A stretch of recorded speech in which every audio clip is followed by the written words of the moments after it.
आप लोग लगभग 2 घंटे से बैठे हैं और इस नाते अधिक हो गया, कोई कहा अधिक हो गया। इस नाते थोड़ी देर सीधा बैठो, मैं बहुत देर बात नहीं करूंगा आपसे और थोड़ा उद्घोष करेंगे। भारत माता की, दोनों हाथ उठा के बोलना, हाथ बांधे तो नहीं है, उठा के बोलना। भारत माता की, भारत माता की, भारत माता की। प्राणों से प्रिय अपना राष्ट्रीय ध्वज तिरंगा, जगत जननी मां भारती, परम ब्रह्म भगवान ओम, विद्या की अधिष्ठात्री देवी मां शारदे, आज अपने इस सरस्वती विद्या मंदिर के पवित्र प्रांगण में अपने देश के 79वें स्वतंत्रता दिवस समारोह के कार्यक्रम में उपस्थित इस समारोह के सम्माननीय अध्यक्ष श्रद्धेय डॉक्टर इंदु शेखर उपाध्याय जी, अपने इस कार्यक्रम में उपस्थित राष्ट्रीय स्वयंसेवक संघ के परम आदरणीय सह विभाग संचालक डॉक्टर हृदय राम जी, अपने इस विद्यालय के प्रबंधक तथा अपने इस जिले के आदरणीय सह जिला संचालक श्रीमान दयाराम जी,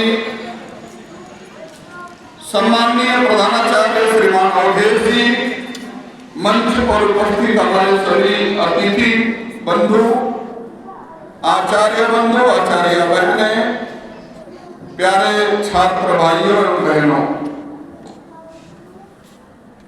आज हम सभी अपने सारे देश में स्वतंत्रता दिवस का महान पर्व धूमधाम और उल्लास के साथ मना रहे हैं।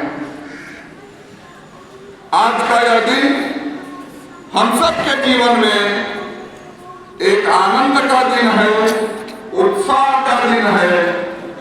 निश्चित रूप से हम सब इसको आनंद और उत्साह के साथ मना रहे हैं और इसलिए आज के इस पावन पर्व की आप सब बंधु भगिनियों को ढेर सारी मंगलमय बधाई और शुभकामनाएं।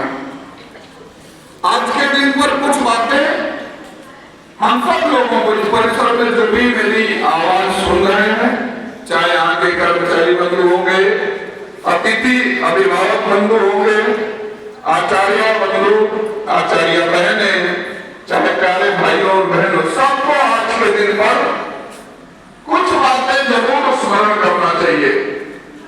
मैं बहुत लंबा विषय नहीं रखूंगा, कुछ बातें संक्षेप में आपके सामने रखता हूं। एक महत्वपूर्ण विषय हम सबको जानना चाहिए कि आज का जो दिन है यह 15 अगस्त 1947 लगातार 1000 वर्षों के संघर्षों के बाद यह दिन अपने सामने आया। अनेक प्रकार के लोग हमारे देश के ऊपर शासन को करने का काम किए, उसमें ईसाई भी थे और मुसलमान भी थे, लेकिन शायद आज की पीढ़ी को इस बात का एहसास, आज की पीढ़ी को इस बात का अनुभव कम है कि आज का दिन तो आनंद का दिन है ही, लेकिन आनंद के साथ साथ 14 अगस्त की मध्य रात्रि जो ही बीती है, यह रात्रि अपने देश में एक बहुत बड़े कष्ट का भी दिन था, बहुत बड़े कष्ट की रात्रि थी। अपने भारत माता का विभाजन हुआ, जिसको हम मां के रूप में जानते हैं, मानते हैं। अभी हमारी एक बहन ने अपने देश की सीमा के बारे में एक श्लोक सुनाया है, जिस श्लोक में वर्णन है कि भारत की सीमाएं कहां तक हैं। उत्तर में हिमालय और दक्षिण में समुद्र महासागर। इसको हमने जमीन का टुकड़ा नहीं कहा, हमारी माँ है और इसलिए हमारी जब ये माँ है तो इस माँ का विभाजन हुआ। माँ का शीर्ष कहा जाने वाला जो भूभाग है, जिसको हम कश्मीर का हिस्सा मानते हैं, वह अपने देश से अलग हो गया और एक नए देश के रूप में पहचान दिया दुनिया में। देश का नाम पाकिस्तान है। आगे